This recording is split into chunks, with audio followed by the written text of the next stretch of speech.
Terima kasih Anda masih bersama kami. Bagi Anda yang baru saja bergabung, kami hadirkan kembali 3 berita utama hari ini. Ratusan santri di pondok pesantren di Temanggung menggelar sholat gaib dan tahlil untuk korban musola ambruk Sidoarjo. Prajurit TNI yang gugur saat latihan terjun payung di Teluk Jakarta dimakamkan di Grobogan. Aneka makanan berbahan singkong diperebutkan dalam Festival Kampung Singkong Salatiga.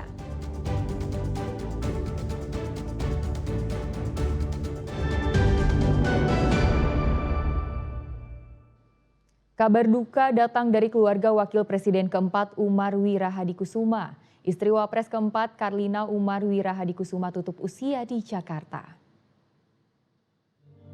Jenazah Karlina Umar Wirahadikusuma disemayamkan di rumah duka di Menteng, Jakarta Pusat. Keluarga dan kerabat terus berdatangan untuk menyampaikan bela sungkawa. Istri Wakil Presiden keempat itu wafat dalam usia 95 tahun di RSPAD Gatot Subroto, Jakarta, Senin pagi. Dikenal sebagai aktivis sosial, Karlina binti Jaya Atmaja meninggalkan 2 orang anak. Jenazah Karlina dikebumikan di Taman Makam Pahlawan Kalibata, Jakarta Selatan.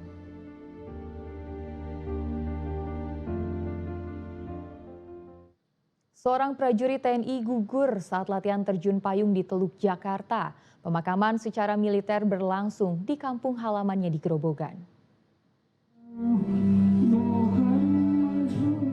Jenazah Praka Marinir Zainal Mutakim tiba di rumah duka di Desa Sembung Harjo, Kecamatan Pulau Kulon, Grobogan, Sabtu sore. Istri Praka Zainal, Siti Mardiah, tak kuasa meneteskan air mata. Kondisinya lemas setelah mengetahui kematian suaminya.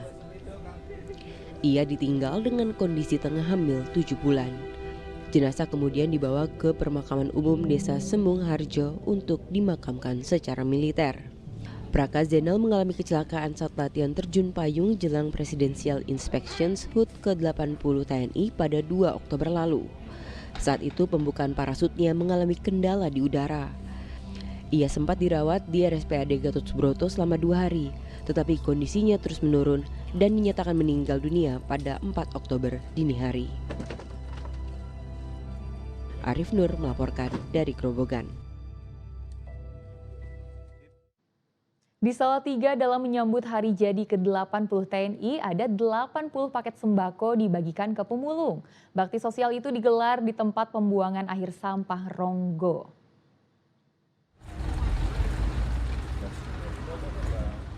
Puluhan paket sembako ini hendak dibagikan kepada para pemulung di tempat pembuangan akhir sampah Ronggo Salatiga.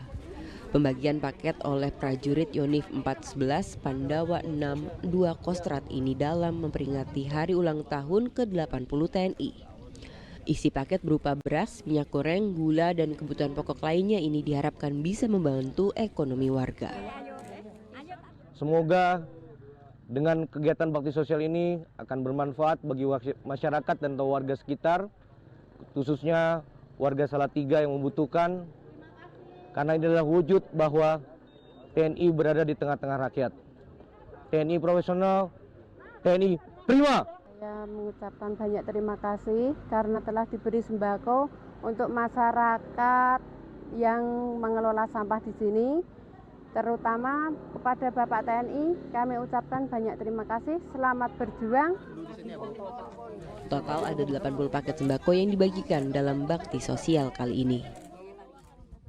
Yulianto melaporkan dari Salatiga.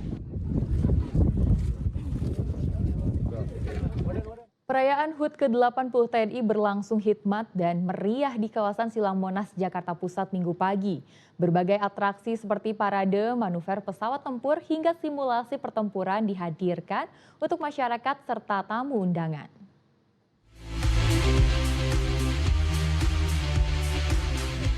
Sejak Minggu pagi, kawasan di Monas, Jakarta Pusat ramai didatangi warga yang ingin menyaksikan perayaan hari ulang tahun ke-80 Tentara Nasional Indonesia.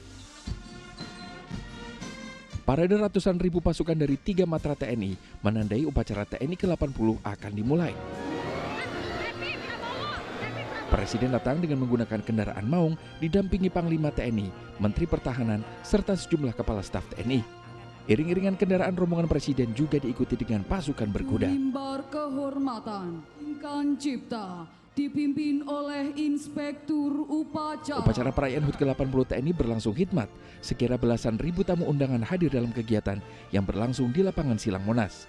Letnan Jenderal TNI Bambang Trisno Hadi berlaku sebagai komandan upacara. Upacara berlanjut dengan pemeriksaan pasukan yang dilakukan Presiden Prabowo didampingi Panglima TNI, Menteri Pertahanan, serta 3 kepala staf TNI. Terima kasih. Dalam inspeksi pasukan, Presiden mengucapkan terima kasih kepada personil TNI yang hadir dalam upacara atas pengabdian terhadap NKRI. Tentara Nasional Indonesia untuk mengutamakan kepentingan bangsa dan negara dan rakyat. Dalam pidatonya, Presiden berpesan TNI harus siap melindungi segenap bangsa Indonesia. TNI harus menyiapkan diri, terus membina diri, melatih diri, menggembleng diri, mendalami segala ilmu yang dibutuhkan, mengikuti perkembangan zaman, mengikuti perkembangan teknologi. TNI tidak boleh ketinggalan. Atas nama negara, bangsa dan rakyat, saya ingatkan semua unsur pimpinan TNI dari setiap eselon, dari setiap tingkatan harus selalu membina diri dan harus selalu memberi contoh. Usai upacara, perayaan dilanjutkan dengan aksi para penerjun payung TNI yang membawa bendera merah putih serta panji-panji kebesaran 3 matra TNI dan Kementerian Pertahanan. Delta Formation, Raja Wali Laut Fly. Aksi dan manuver pesawat TNI Angkatan Laut dengan tim berjuluk Raja Wali Laut juga ambil bagian dalam memeriahkan HUT TNI ke-80. Sang pemimpin Raja Wali Laut turut menyampaikan ucapan HUT TNI ke-80 dari dalam kokpit di langit Jakarta.